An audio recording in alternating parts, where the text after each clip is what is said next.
गोरी है बुरा झन फ्रेंडशिप फिर तुझे हो रही है।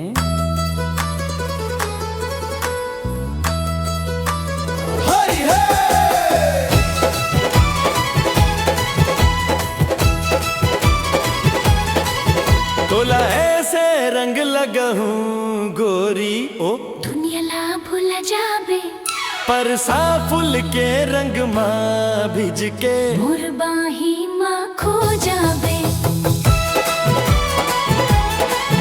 पर सा के गाढ़ा रंग चढ़ी जिंदगी माँ नहीं उतराबे एक बेर मोर हो जा संगी जन्म जन्म संग निभाबे। तोला ऐसे रंग लगा हूँ बाबू रे सोच समझ के आबे मैया के रंग चढ़ जाही जबे जबे फिर नहीं बहाना पाबे।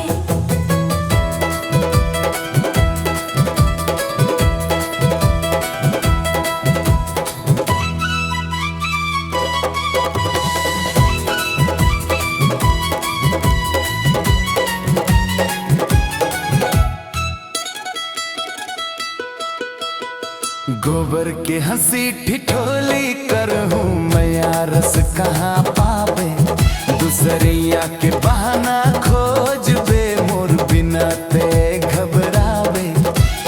होरी जवानी के तिहारे तन रंग मन रंगावे अंत समझे बात छुपे हवे आज खुदे छुपा करबे।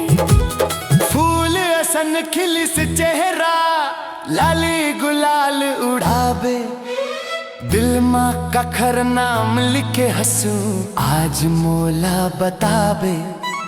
लाली गुलाली होगे संगवारी सब गली गली मुस्कावे होली के बहाना बना के कोनो न कोनो ला अपनावे।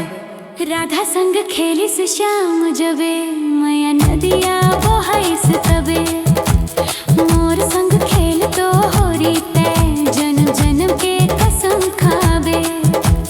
राधा रंग श्याम के रंग माँ अमर कहनी बनस जबे ए रंग पक्का मैया के रंग है जिंदगी भर नहीं छुटाबे। तोला ऐसे रंग रंगा हूँ गोरियो दुनिया या ला भूल जाबे रसिया बन के संग रही बे मैया के मजा ला पाबे। तोला ऐसे रंग लगा हूँ गोरियो दुनिया ला भूल जाबे पर सा फूल के रंग माँ भिज के मोर बाही